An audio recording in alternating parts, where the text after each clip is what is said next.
Welcome to the Daily Chronological Bible. My name's Hunter, and we are reading through the Bible in chronological order as a single story.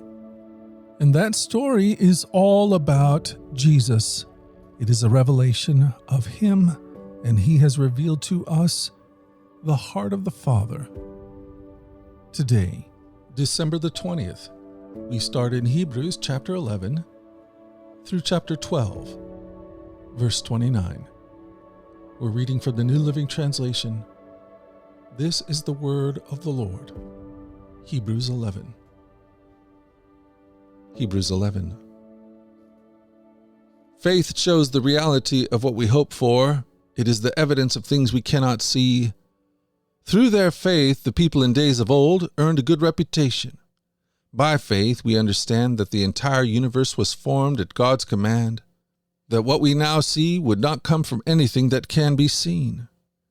It was by faith that Abel brought a more acceptable offering to God than Cain did. Abel's offering was evidence that he was a righteous man, and God showed his approval of his gifts. Although Abel is long dead, he still speaks to us by his example of faith. It was by faith that Enoch was taken up to heaven without dying. He disappeared because God took him. For before he was taken up, he was known as a person who pleased God. And it is impossible to please God without faith. Anyone who wants to come to Him must believe that God exists and that He rewards those who sincerely seek Him. It was by faith that Noah built a large boat to save his family from the flood. He obeyed God, who warned him about things that had never happened before. By his faith, Noah condemned the rest of the world, and he received the righteousness that comes by faith. It was by faith that Abraham obeyed when God called him to leave home and go to another land that God would give him as his inheritance. He went without knowing where he was going, and even though he reached the land God promised him, he lived there by faith.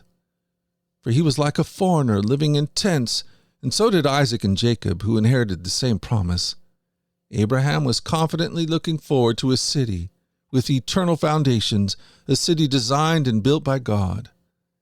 It was by faith that even Sarah was able to have a child, though she was barren and was too old. She believed that God would keep His promise, and so a whole nation came from this one man who was as good as dead, a nation with so many people that, like the stars in the sky and the sand on the seashore, there's no way to count them. All these people died still believing what God had promised them.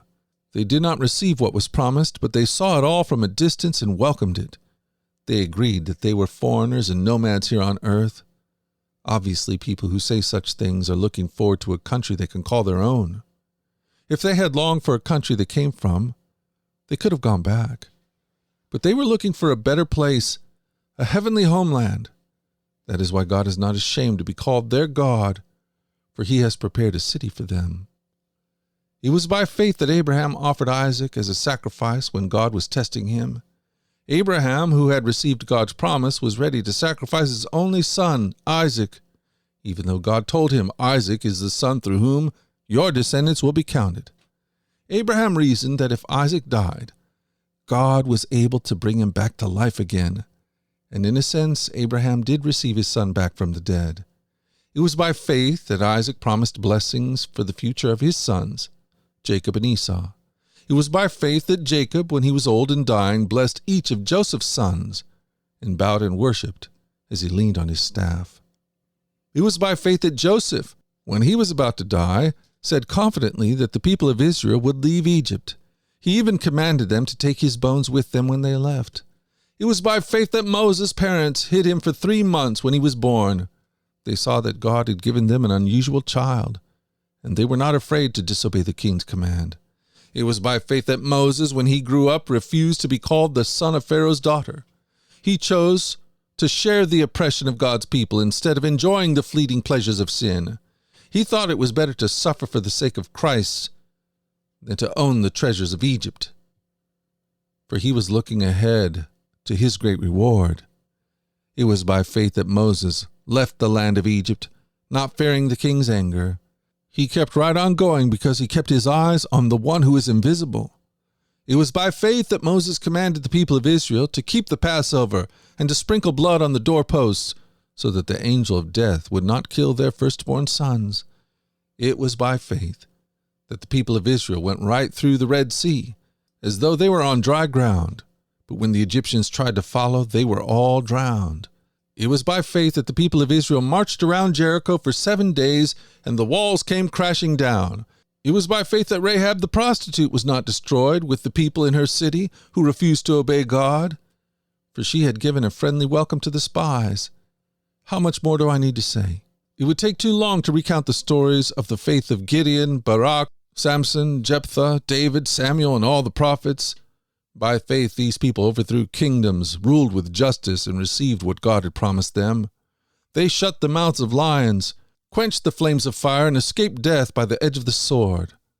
Their weakness was turned to strength. They became strong in battle and put whole armies to flight. Women received their loved ones back again from death. But others were tortured, refusing to turn from God. In order to be set free, they placed their hope in a better life after the resurrection. Some were jeered at, and their backs were cut open with whips. Others were chained in prisons. Some died by stoning. Some were sawed in half, and others were killed with the sword. Some went about wearing skins of sheep and goats, destitute and oppressed and mistreated. They were too good for this world, wandering over deserts and mountains, hiding in caves and holes in the ground. All these people earned a good reputation because of their faith. Yet none of them received all that God had promised, for God had something better in mind for us, so that they would not reach perfection without us. Hebrews 12. Therefore, since we are surrounded by such a huge crowd of witnesses to the life of faith, let us strip off every weight that slows us down, especially the sin that so easily trips us up. And let us run with endurance the race that God has set before us. We do this by keeping our eyes on Jesus, the champion who initiates and perfects our faith. Because of the joy awaiting him, he endured the cross, disregarding its shame. Now he is seated in the place of honor beside God's throne. Think of all the hostility he has endured from sinful people. Then you won't become weary and give up. After all, you have not given up your lives in your struggle against sin. And have you forgotten the encouraging words God spoke to you as his children? He said, "My child, don't make light of the Lord's discipline, and don't give up when he corrects you. For the Lord disciplines those he loves, and he punishes each one he accepts as his child." As you endure this divine discipline, remember that God is treating you as his own children. Who ever heard of a child who is never disciplined by its father? If God doesn't discipline you as he does all of his children, it means that you are illegitimate and are not really his children at all. Since we respected our earthly fathers who disciplined us, shouldn't we submit even more to the discipline of the Father of our spirits and live forever? For our earthly fathers disciplined us for a few years, doing the best they knew how, but God's discipline is always good for us so that we might share in his holiness. No discipline is enjoyable while it is happening. It's painful. But afterward, there will be a peaceful harvest of right living for those who are trained in this way.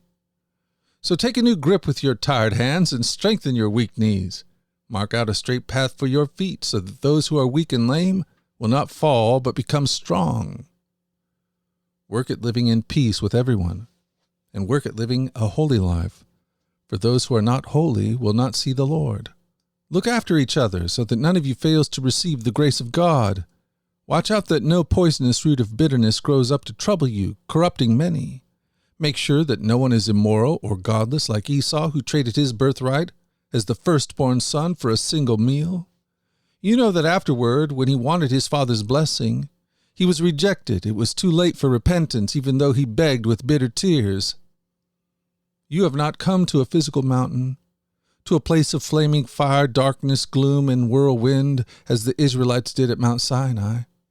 For they heard an awesome trumpet blast and a voice so terrible that they begged God to stop speaking. They staggered back under God's command. If even an animal touches the mountain, it must be stoned to death. Moses himself was so frightened at the sight that he said, "I'm terrified and trembling." No, you have come to Mount Zion, to the city of the living God, the heavenly Jerusalem, and to countless thousands of angels in a joyful gathering. You have come to the assembly of God's firstborn children, whose names are written in heaven. You have come to God himself, who is the judge over all things. You have come to the spirits of the righteous ones in heaven who have now been made perfect. You have come to Jesus, the one who mediates the new covenant between God and people, and to the sprinkling of blood, which speaks of forgiveness instead of crying out for vengeance like the blood of Abel. Be careful that you do not refuse to listen to the one who is speaking.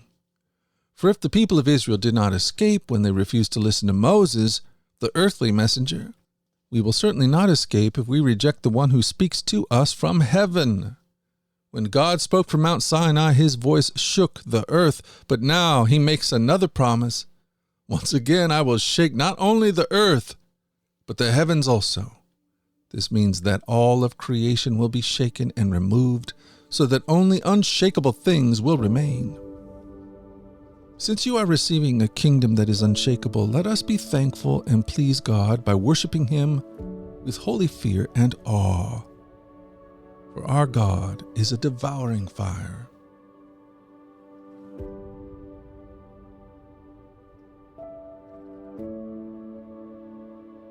Thank you for joining us at the Daily Chronological Bible.